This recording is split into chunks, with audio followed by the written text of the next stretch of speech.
Hello and welcome to the early morning podcast. It is 3:55 a.m.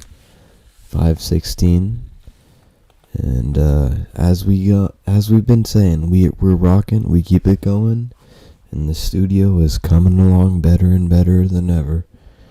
I mean, we're adding artwork, we're adding a setup, we're adding desks, we're adding chairs, we're adding other mics. We're adding whatever we can to make the situation improve. You know what I'm saying? And that's what's up. That's it. And speaking of improvement, everybody drank milk in their life. Okay? Whether you improve from 1% to 2% to 0% to lactose free to skim or to almond milk. You can look at any of those as improvements of milk choice. And I wanted to reflect on the milk bags that I would receive as a child in elementary school. The ones that would come in a pouch. The ones that were chocolate milk or milk. That's it, dude. They kept it black and white. There was no in between race, interracial shit. It was just black and white milk. No mix, no metropolitan shit. Just white milk. Normal milk, black milk, ethnocentric milk, as one of the homies would say. So I just want to say that, okay? I was reflecting on that. And I want to shout out to the teachers doing their thing right now, because it's not easy, okay? I remember the cafeteria lady that would serve me my pouches of milk. She was not the easiest lady to deal with, and I don't blame her. She was dealing with asshole kids on the regular, serving them food, probably just thinking they did not deserve food, which I can't blame, but I mean, kids need nutrients, and that's at the end of the day, that's what it comes down to. And that brings me to our unofficial sponsor, Truly. If you truly want to enjoy a nice, refreshing beverage, grab a Truly.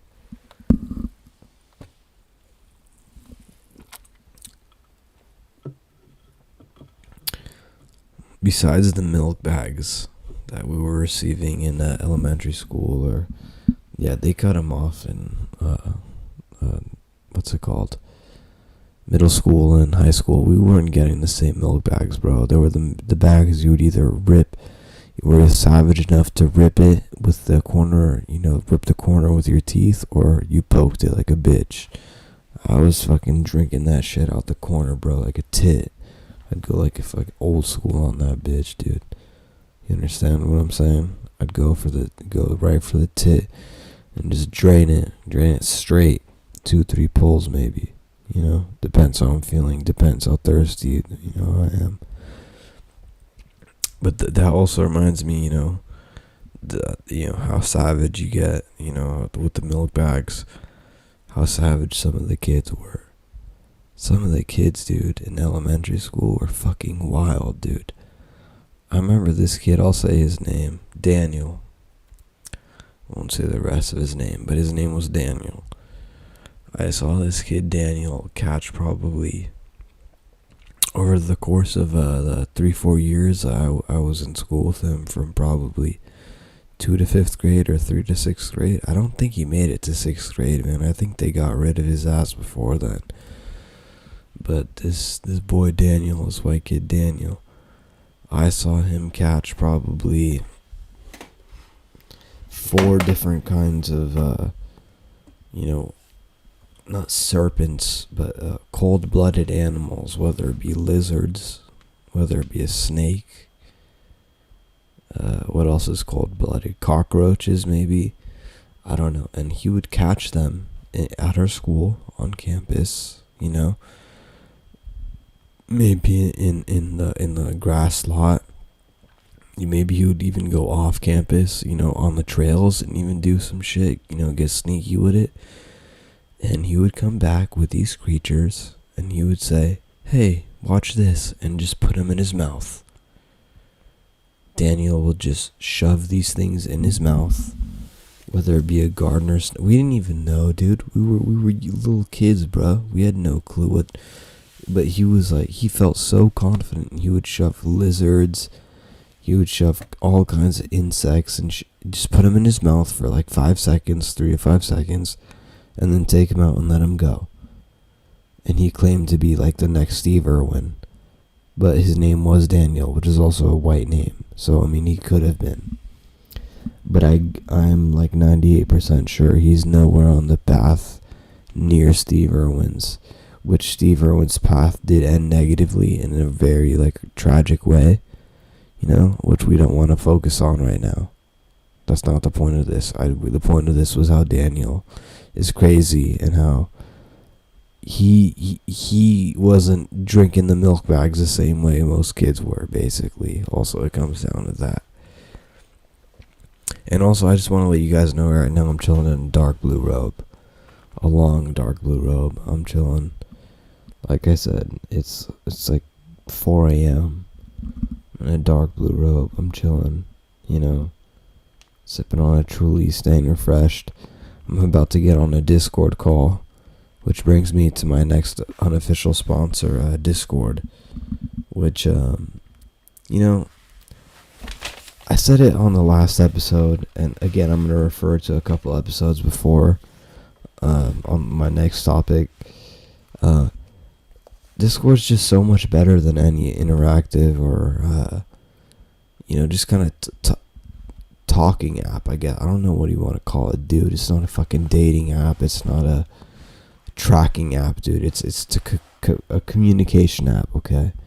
Discord's the best way to go, okay? You join a server, you join a voice channel, and you talk. It's that simple.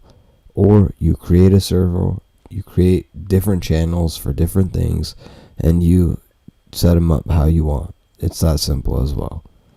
Okay? And that brings me to the last thing that I brought up, or the last thing I want to discuss, rather, that I did bring up. Oh, actually, first of all, before that, it's May. We got a couple months until, real peak summer hits. And so what are your plans for 4th of July? I know it's on the way, and it's pretty tough right now to do anything, but what are you thinking of doing for the 4th? Like I said, I'm in a long blue robe right now, just cozy as shit. I don't know, I think I might just chill on the patio and watch the fireworks in the neighborhood or in the surrounding cities, to be honest. At this point, I don't know what's gonna go on, dude. Maybe drive around with some homies, just look around some neighborhoods that are shooting off shit. Maybe, who knows? I don't know. It's tough to decide right now, or to even have an idea of what July will even look like. They're claiming, June's gonna be something, but July, it's gonna have a lot of Americans heated, I feel like, if they're not gonna be able to go and celebrate the way they want and barbecue and have pool parties and shoot off fireworks. And you know how hot-headed, some Americans can get, and I'm talking about specific Americans. I'm not going to point out races or colors or anything, but some of the colors aren't really colored. I'll just say that, okay? But I did mention a couple episodes ago, UFC fight between a Brazilian female, Claudia Gadelha. I mispronounced her name, okay? I thought she was going to fight on the 9th, it was, I think, I think it was the 9th, whatever the last fight was, okay, and she didn't. She is fighting, though. She's going to fight, it's technically today, the 16th of May, in Jacksonville, okay, and she's actually the, she's labeled as the co-main, but there is no main event.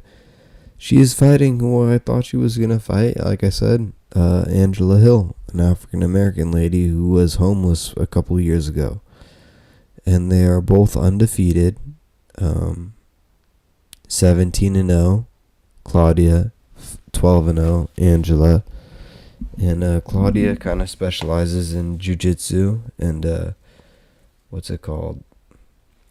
I don't want to say grappling, but she's just really good on the ground. Yeah, I guess that's grappling. And I mean, for a fight night, it's gonna be pretty cool. I mean, there's only a few fights, that just 3 fights on the main card, and 2 on the prelim. Kevin Holland on the prelim. I'm looking forward to that. He's 15-0, and he's fighting Anthony Hernandez, who's 7-0 with 1 no contest. That should be a good fight, as well as Dan Egett and Edson Barbosa. I mean, that's gonna be a crazy fight. I mean, I didn't even look at the bets or the Vegas undercard or any of that. But I mean, I would believe Edson's he's got to be the favorite in that fight. And you know what? I really think we'll talk about this next week, but I really think Angela Hill will have this over Claudia. Claudia, I know you don't listen to this, but I've talked shit on you, and in some way I think you deserve it. I've said you're hot as shit, you know. You get pissed when people say you should model or do porn or do any kind of nude photography. That's fine, but I really think cutting to what you're okay, a straw weight, what is that, 115? Yeah, she's 115. I think her walk around weight is like 135, 140. Like I don't know, man. I don't know. I haven't seen her fight. I don't think maybe I have, but I don't really recognize her. I just know her from being hot. I've seen Angela Hill fight. I think it's gonna be tough for her, man. It's gonna be tough for Claudia, the Brazilian, man. I know she's been training. I follow her on Instagram, and you know she doesn't go a day without posting 3 tweets or 3 tweets. Yeah, because I follow her on Twitter. 3 posts, rather, of believing in herself and how hard she's training and what she's doing to be better and how she's just gonna dominate the whole featherweight weight division and all this, dude. And I get it. Believe in yourself, you know. Do what you need to do to think that you're gonna be the best or believe that you are the best. But the way she does it is it's kind of a really egotistical, and it's kind of really annoying. That's why I think she gets a lot of flack. And like I described before, she you know doesn't get the most love out of most fighters, especially female fighters. It's already hard being a female fighter, and to be attractive and to be tatted up and to be, just look her up, dude. All right, Claudia Gadelha. Okay, you'll know. All right, you'll figure out what it is for her, what kind of situation she's feeling. Okay, but I don't know. I don't know what kind of crazy kid she was as a youth. I don't know if she was in prison or if she was, you know, just a normal kid. But most of those people that are fighters, I think, like, have a background that is not the most bright, that is not the most legal, mostly. Yeah, I mean, I know there are plenty of fighters that haven't done shit and have a very clean record, but like, I know there are also plenty of fighters that have fucked up a lot in their past, and that's okay. That's fine.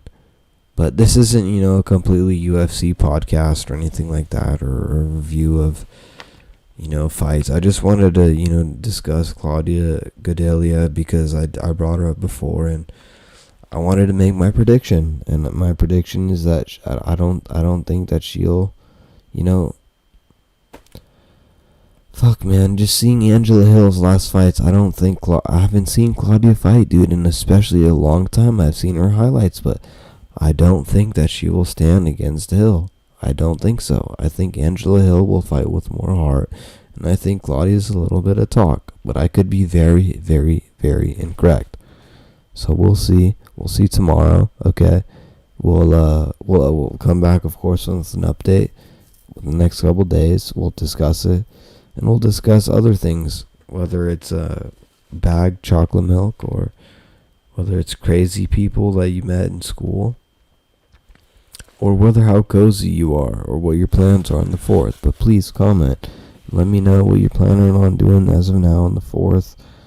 And one of the craziest kids that you met in either in elementary, high school, or middle school that you're not really sure what's up with them. But as of now, this has been the Early Morning Podcast. Thank you for listening. Peace.